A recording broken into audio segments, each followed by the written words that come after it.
Hi, hello, it's me. Welcome, welcome to my channel. Hello from the other side. Hi. Welcome to my channel.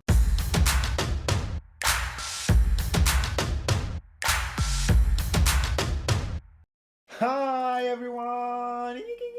Welcome to my channel! My name is Pascal. For those who don't know me, I'm a singer, actor, and a writer, and I used to be a film and TV critique, and I decided to go back to that now by doing YouTube videos about TV shows and movies and sometimes music, and do a little commentary or video essay surrounding things that touches social aspects, and that's what we're gonna do here on this channel. We're gonna talk about race, we're gonna talk about diversity, we're gonna talk about inclusion and all those things with TV shows and movies. So grab a drink, grab a snack, and let's sit down and talk. So today we're going to talk about a very interesting and important show to a lot of people and to myself, which is Friends. So usually when you talk about Friends, you're not even allowed to get to the of Friends. That people starts commenting and sharing like, oh my god, how dare you say that about my show? You don't say that. Friends is not racist. I'm not saying all of that. I'm not gonna criticize the show. I'm just talking about the subject matter surrounding it, surrounding its existence, its history, which is embedded into lack of diversity and all that. So please, please, please understand what we're doing here, and let's do it from a place of wisdom and intelligence and listening, responding, not reacting. Okay. Today's question is Friends a product of its time when it comes to diversity? This is coming up because you might know, and I hope you know, and if you don't know, well, there is a reunion of Friends on the 27th, which is tomorrow. I'm recording this video on the 26th, which means that I haven't seen the reunion yet, and so I'm not going to be critiquing the episode itself because I haven't seen it. I'm just going to talk about the subject matter surrounding it. So this is going to be aired on HBO Max as of tomorrow, and the list of guest stars that are scheduled to appear on the show kind of got released, I think, a week ago, and there has been a lot of talks around that, and that's why we're doing this video today. Because apart from Mindy Kaling, BTS, and Malala, there is no other person of color on that list, of guest stars. Removing the 6 main characters, there's like 10 people and maybe 15. And they're all mostly, white people, cisgendered. And the thing is that there is no black artist invited to that reunion, which is a bit strange because Friends has a long-standing history of excluding black people from its narrative. For sure, that happens in New York. For like 10 seasons, it was like that, and with the exception of Aisha Taylor, who was there the last 2 seasons, and maybe Gabriel Union was in the show for a bit, like for an episode. But apart from that, there was no one, and maybe Julie from season 1, she was Asian American. But that's it, not much diversity. So that's why we're going to talk about this and talk about the subject matter surrounding the reunion through that lens. So before doing that, we have to define product of its time. And we're going to do that. I'm going to turn my eyes from you guys to my screen because I don't want to diverge away, so I'm going to read it.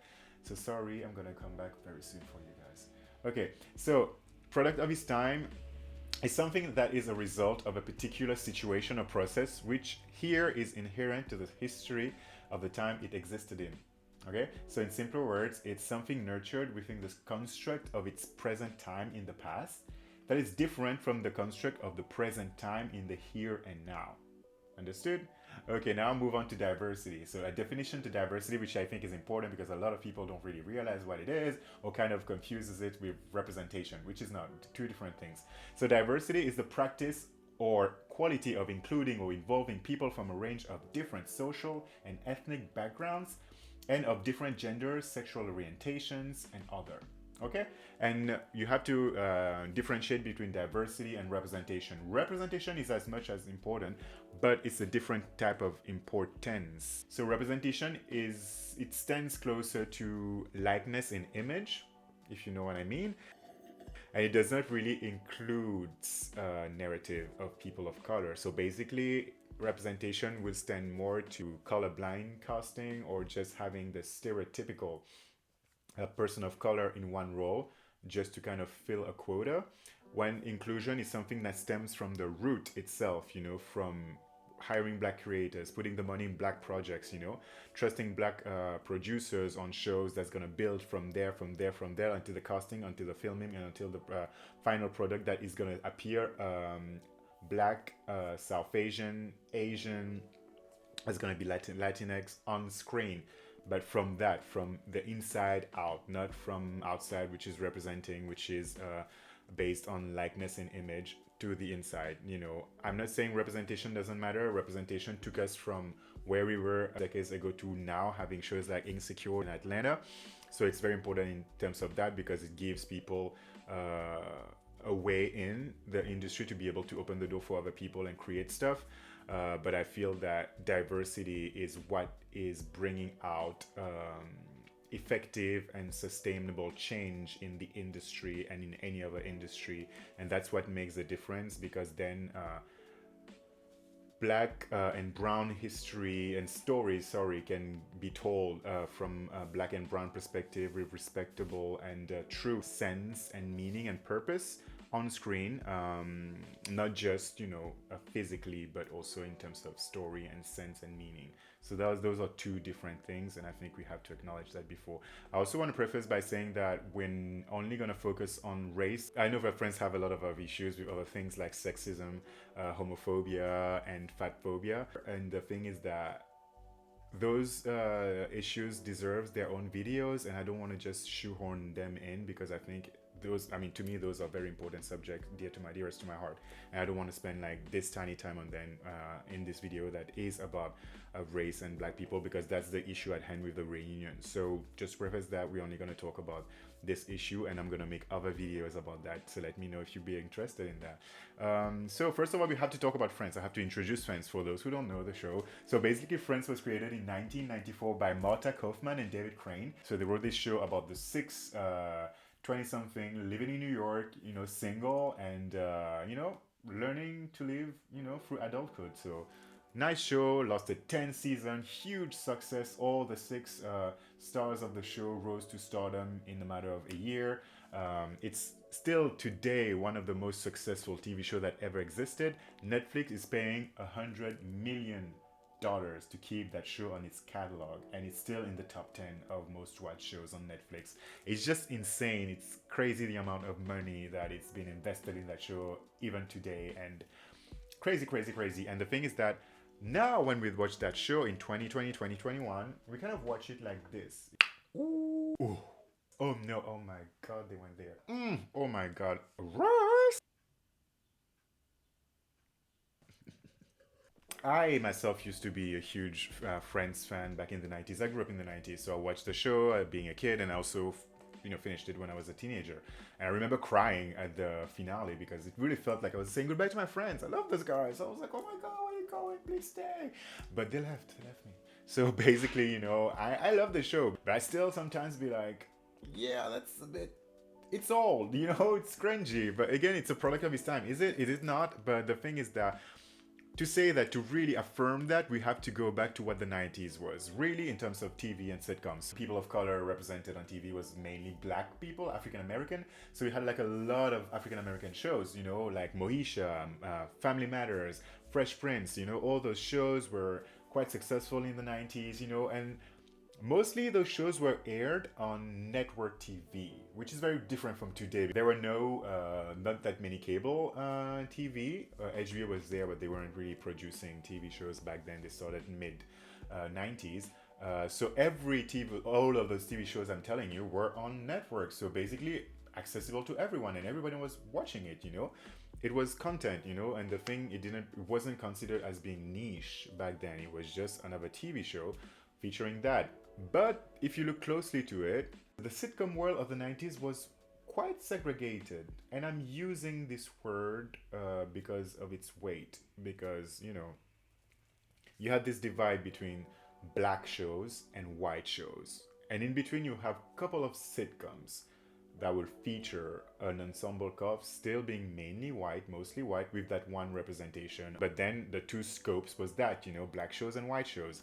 Not very much of circulation between the two, and that was the time of then. That's what TV was in the 90s, and it was before cable. Something that happened over time back then is that white shows, and when I'm talking about white shows, I'm talking about shows that predominantly features white actors and have storylines with white characters and excludes POCs from their narrative. So basically, white shows. So what happened usually back then? There will be sometimes, not all the times, like the white version of this show or the white version of that show. We have to talk about Living Single. I know a lot of people know that already. It's not news. Basically, there was a show created in 1993 by Kim Coles. She also starred in it, and it aired on Fox back then, and it was centered around a group of friends, 6 friends, living in New York City, all single and learning and living through adulthood. Sounds familiar? But it's not Friends! It's not Friends, it's Living Single. Basically, it has been heavily implied that Friends was a copy of Living Single because Friends aired the year after. But so it was a copy of Living Single, but with white people, in it. So, quick breakdown of the story. So the head of NBC back then gave an interview and said that if there was like one show, on any other network that he would love to have on his own network, it would be Living Single. And next thing we knew, September 94, Friends premiering on NBC. So there's no legal fact in the, saying that Friends is a copy of Living Single. There's there's no feud, nobody's suing anyone, there's no legal fact. But there was loads of articles and videos and comparisons that I may put down in the description if you want more information about that, saying that there's too many similarities between the character and storylines for it not to be. So for instance, Monica has similar character traits as Khadija, Joey as Overton or Ovi, Phoebe with St. Clair, Maxine with Rachel, Regine with Ross, and Kyle with Chandler, although this one is a bit loose. Also the Ross and Rachel on and off will they won't they type of storyline, which is very close to Kyle and Maxine, and even in their ending, because Kyle and Maxine kind of end up in an airport where one of them confessed their love to the other before the other has to take a plane. Sounds familiar? You also have the Ross and Monica being related, like Khadija and St. Clair are in Living Single. Ross and Monica being, Rachel and Monica being childhood friends. Like Maxine and Khadija being, and that's the start of the story, in Living Single as well. So, and also you have the whole Monica and Chandler relationship, secret relationship, which is very, very, very similar to Max and Kyle's relationship in Living Single. The issue is that all those facts happened in Friends. They were featured in Friends after they were featured in Living Single. So it kind of points towards the fact that some form of plagiarism was found there, or at best, some inspiration, from the show. It brings us to analyze and talk about something in a deeper level. Basically, Living Single aired in 1993, was a huge hit, almost 10 million people watching, big deal. But then Friends came and started to rise to stardom. And as a causality, Living Single lost in terms of appeal, in terms of ratings. It still stood around that similar, 5 to 10 million type of range, which is still good for the time. But Friends was like shooting to crazy ratings. And also the fact that when Living Single got cancelled in 98, by still having good ratings, Friends was on its 5th season, which was its most successful season in terms of ratings. There were like 23 million people watching.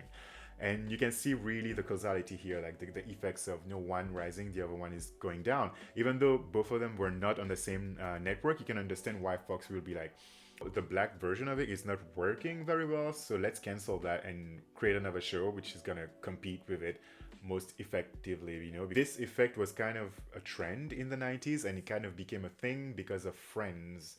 And I'm gonna be honest about it, if you really look the case closely, as of Friends, it kind of became a given that in a show, even if the show doesn't have diversity, it doesn't prevent the show from being successful. It's a commercial hit, and as we know, Hollywood is money, so that kind of prevailed through that, and that's why I think we kind of lost all of those black shows. The black shows started to be produced only on cable, and it became more and more niche. And the only shows that stayed were the white version of the shows, the big hits. That Friends happens in New York.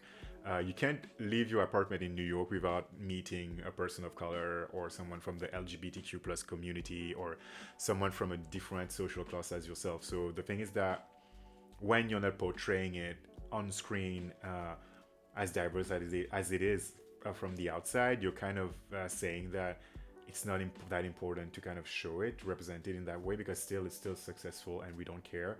You're kind of removing, excluding those people from your narrative, and that's not okay because that's kind of erasure in a way, you know, when your show becomes such an intricate and interesting part of history.